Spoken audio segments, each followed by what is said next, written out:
동네에서 자주 가던 호프집이나 포장마차가 어느 날 문을 닫은 걸 보신 적 있으실 거예요. 그런데 이게 몇 군데 이야기가 아니에요. 숫자로 보면 이래요. 전국 간이주점이 2018년에 16,226곳이었는데 올해는 7,985곳으로 줄었어요. 절반 넘게 사라진 거예요. 호프주점도 36,076곳에서 21,193곳으로 줄었고요. 이 둘을 합치면 52,302곳이던 술집이 28,178곳이 됐어요. 8년 만에 24,000곳이 문을 닫은 거예요. 46%, 그러니까 10곳 중 5곳 가까이가 사라진 셈이에요. 그리고 그 하나하나가 누군가의 생계였고요. 여기까지 들으면 다들 같은 생각을 하실 거예요. 경기가 나빠서 그렇겠지. 사람들이 지갑을 닫아서 그렇겠지. 그런데 데이터를 보면 그게 아니에요. 오히려 정반대 신호가 나와요. 우리나라 주류업계에는 오래된 공식이 하나 있었어요. 불황일수록 소주가 잘 팔린다는 거였죠. 힘들수록 사람들이 싼 술로 위로를 삼는다는 거예요. 그런데 지금은 그 공식이 깨졌어요. 오늘은 이 이야기를 4가지로 풀어볼게요. 첫째, 술집이 얼마나 사라졌고 술이 얼마나 안 팔리는지 숫자로 확인해요. 둘째, 왜 이게 경기 문제가 아닌지 깨져버린 그 공식 이야기를 해요. 셋째, 그럼 진짜 이유가 뭔지 파고들어요. 넷째, 그런데 이건 한국만의 현상도 아니고 나쁘기만 한 이야기도 아니라는 것까지 짚을게요. 감정이 아니라 숫자와 구조를 보면서 갈게요. 좋아요와 구독 먼저 눌러두시고 시작할게요. 먼저 얼마나 안 마시는지부터 볼게요. 국내 주류 출고량이 2014년에 380만 8천 킬로리터였는데 2024년에는 315만 1천 킬로리터로 줄었어요. 10년 사이에 17.3%가 사라진 거예요. 최근 1년만 봐도 국내부는 4.8%, 수입부는 14.1%가 줄었어요. 종류별로 보면 맥주가 8.7%, 희석식 소주가 4.5% 감소했고요. 가계 지출로 보면 더 선명해요. 가구가 한 달에 술에 쓰는 돈이 8분기, 그러니까 2년 연속으로 줄고 있어요. 올해 1분기 기준으로 한 달 평균 1만 3천 원 수준인데 1년 전보다 9%가 더 줄었어요. 한 달의 술값으로 10,000원 조금 넘게 쓴다는 뜻이에요. 이 숫자가 이상하지 않으세요? 술값이 오른 걸 감안하면 같은 돈을 써도 예전보다 적게 사는 건데 지출 자체가 줄었다는 건 마시는 양이 훨씬 더 크게 줄었다는 뜻이거든요. 그리고 하나 더 눈여겨볼 게 있어요. 수입 주류가 국내 주류보다 훨씬 크게 줄었다는 점이에요. 14.1% 대 4.8%니까 3배 차이죠. 수입 맥주나 와인 같은 건 아무래도 여유가 있을 때 사는 물건이잖아요. 그러니까 사람들이 술을 아예 끄는 것만이 아니라 마시더라도 비싼 걸 먼저 줄이고 있다는 뜻이기도 해요. 자, 그럼 이제 핵심으로 들어가 볼게요. 왜 이게 경기 탓이 아닐까요? 앞서 말씀드린 그 공식 기억하시죠? 불황에는 소주가 잘 팔린다는 거요. 이건 그냥 속설이 아니라 실제로 오랫동안 통계로 확인되던 경향이었어요. 원리는 이래요. 경기가 어려워지면 사람들이 위스키나 와인 같은 비싼 술 대신 소주를 찾아요. 그러니까 소주만 놓고 보면 오히려 판매가 늘죠. 게다가 힘든 마음을 술로 달래는 사람도 늘고요. 그래서 불황이 소주에게는 나쁘지만은 않은 시기였던 거예요. 그런데 2023년과 2024년을 보세요. 고금리의 고물가로 소비 심리가 바닥이던 시기였어요. 예전 공식대로라면 소주 판매가 늘었어야 해요. 그런데 오히려 감소가 이어졌어요. 이 공식이 그동안 얼마나 믿을만해 샀냐면 소주 판매량으로 경기를 가늠하는 사람들이 있을 정도였어요. 주가지수나 실업률 같은 지표 대신 술이 얼마나 팔리는지를 보면 사람들 형편이 보인다는 거였죠. 그만큼 오래 들어맞던 관계가 최근 몇 년 사이에 끊어진 거예요. 이게 무슨 뜻일까요? 술 소비가 경기를 따라가지 않게 됐다는 거예요. 예전에는 경기가 좋으면 좋아서 마시고 나쁘면 나빠서 마셨는데 지금은 좋아도 안 마시고 나빠도 안 마셔요. 술이라는 게 경기의 오르내림과 상관없이 그냥 덜 마시는 물건이 된 거예요. 그러니까 술집이 문을 닫는 건 경기가 회복되면 다시 좋아질 문제가 아니에요. 경기와 상관없는 다른 무언가가 바뀌었다는 뜻이거든요. 이게 오늘 이야기에서 가장 중요한 대목이에요. 그럼 뭐가 바뀐 걸까요? 크게 3가지로 볼 수 있어요. 첫째는 회식 문화예요. 코로나를 거치면서 회식이 확 줄었고 다시 늘어난 뒤에도 예전 모습으로 돌아가지 않았어요. 술을 강권하는 분위기가 사라졌고 회식을 해도 점심에 하거나 한 차만 하고 끝내는 경우가 늘었어요. 이게 왜 중요하냐면요. 동네 술집 매출의 상당 부분이 회식에서 나왔거든요. 여러 명이 몰려와서 늦게까지 여러 병을 시키는 손님이었죠. 한 팀이 오면 하루 매출의 상당 부분이 한 번에 채워지는 구조였어요. 그런데 그 손님이 통째로 사라진 거예요. 혼자 오거나 둘이 오는 손님이 아무리 늘어도 그 자리를 메우기가 어려워요. 자리는 그대로 열어둬야 하는데 앉는 사람 수가 줄었으니 임대료와 인건비는 그대로인 채 매출만 깎이는 거죠. 술집이 버티기 힘들어진 가장 직접적인 이유가 여기 있어요. 이 변화가 특히 뼈 아픈 건 회식이 줄어든 게 누가 강제한 일이 아니라는 점이에요. 규제가 생겨서 못하게 된 게 아니라 사람들이 원하지 않게 된 거예요. 규제는 풀리면 돌아오지만 취향이 바뀐 건 돌아오지 않아요. 둘째는 건강과 자기관리예요. 술을 몸에 나쁜 것으로 보는 인식이 예전보다 훨씬 강해졌어요. 운동하고 관리하는 문화가 자리 잡으면서 술 한 잔이 다음날 컨디션을 망친다는 계산이 앞서게 된 거죠. 예전에는 술을 잘 마시는 게 사회생활 능력처럼 여겨지기도 했잖아요. 그런데 지금은 오히려 절제하는 쪽이 자기 관리를 잘하는 사람으로 보여요. 같은 행동에 붙는 평가가 정반대로 뒤집힌 거예요.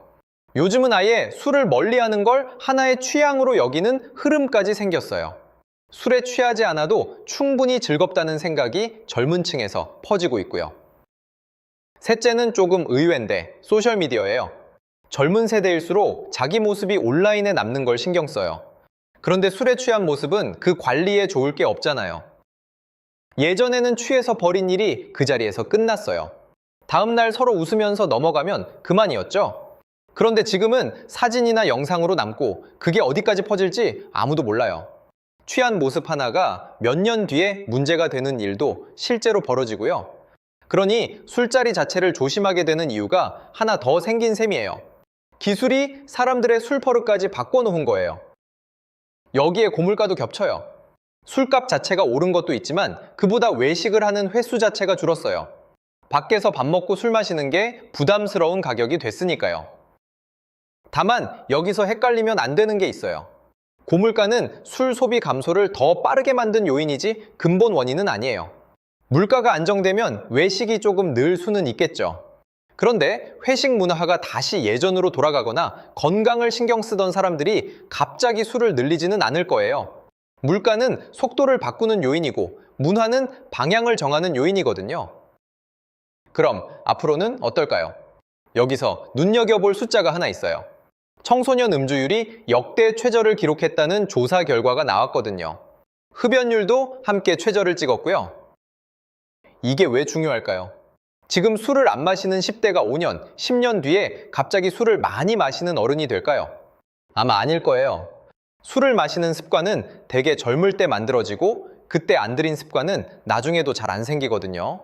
그러니까 이 흐름은 잠깐의 유행이 아니라 앞으로 계속될 방향에 가까워요. 술집 입장에서는 지금 손님이 줄어든 게 문제가 아니라 미래의 손님이 자라지 않고 있다는 게 더 무서운 이야기인 거죠. 자, 그런데 여기서 균형을 한번 잡고 갈게요. 먼저 이게 한국만의 현상이 아니라는 걸 짚어야 해요. 젊은 세대가 술을 덜 마시는 흐름은 미국과 유럽, 일본에서도 비슷하게 나타나고 있어요. 나라마다 사정은 다른데 방향은 같다는 게 흥미로운 지점이에요. 그러니까 한국 경제가 유독 나빠서 벌어진 일이 아니라 세대가 바뀌면서 세계적으로 함께 일어나고 있는 변화에 가까워요. 우리 이야기를 우리만의 위기로 읽으면 원인을 잘못 짚게 돼요. 그리고 원인을 잘못 짚으면 대책도 엉뚱한 곳을 향하게 되고요. 두 번째로 이걸 무조건 나쁜 소식으로만 볼 것도 아니에요. 술을 덜 마시는 건 국민 건강 측면에서는 분명 좋은 일이거든요. 음주로 인한 사고와 질병, 사회적 비용도 함께 줄어들고요. 술집이 줄어든 만큼 다른 업종이 그 자리를 채우기도 해요. 세 번째로 술 시장 자체가 사라진 것도 아니에요. 무알콜과 저도수 제품 시장은 오히려 커지고 있어요. 도수가 낮은 술, 아예 알코올이 없는 맥주, 과일 향을 넣은 제품 같은 것들이 계속 나오고 있죠. 그러니까 사람들이 모이는 걸 그만둔 게 아니에요. 모이긴 모이는데 그 자리에서 마시는 게 바뀌고 있는 거예요. 정확히 말하면 시장이 없어진 게 아니라 다른 곳으로 옮겨간 거죠. 다만 이 이동이 기존 술집에게는 잔인해요. 소주와 맥주를 팔아 마진을 남기던 구조로 만들어진 가게가 갑자기 다른 걸 파는 가게로 바뀌기는 어렵거든요. 메뉴만 바꾸면 되는 게 아니라 손님층도, 가게 분위기도, 영업시간도 전부 달라져야 하니까요. 그래서 시장은 옮겨가는데 그 자리에 있던 가게는 문을 닫는 일이 벌어져요.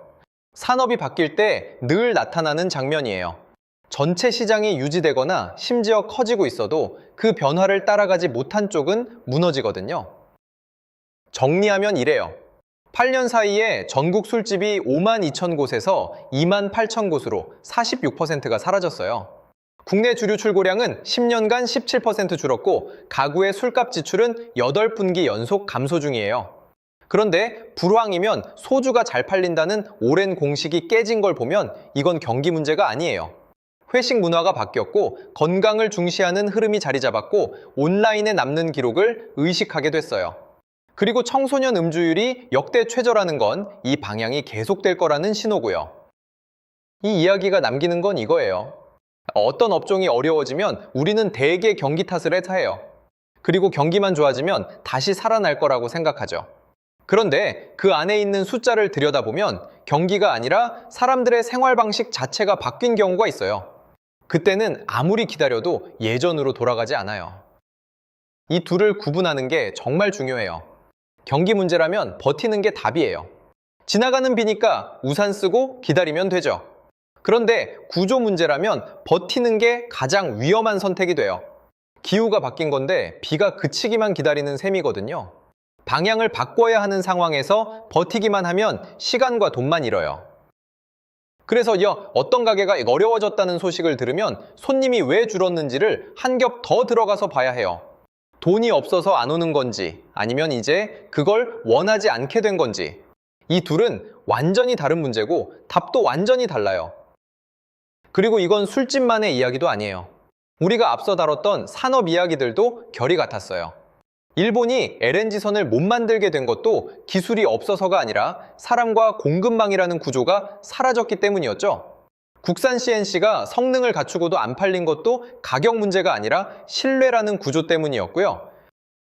겉으로 보이는 결과 뒤에 뭐가 실제로 바뀌었는지를 보는 것, 그게 뉴스를 제대로 읽는 방법이에요. 그리고 그 구분이 누군가에게는 가게를 접느냐, 방향을 트느냐를 가르는 실제 판단이 되기도 하고요. 여러분은 어떻게 보세요? 이 흐름이 앞으로도 계속될 거라고 보세요? 아니면 언젠가 술 문화가 다시 돌아올 거라고 보세요? 그리고 여러분은 5년 전과 비교해서 술을 더 마시고 계세요? 아니면 덜 마시고 계세요? 댓글로 여러분 생각을 들려주세요. 다음 영상 주제에 꼭 반영하겠습니다. 저는 쉬운 결론 대신 숫자 안에 숨은 진짜 그림을 함께 찾아드리는 채널이에요. 오늘 영상이 도움이 되셨다면 구독과 알림 설정까지 눌러주시면 큰 힘이 됩니다.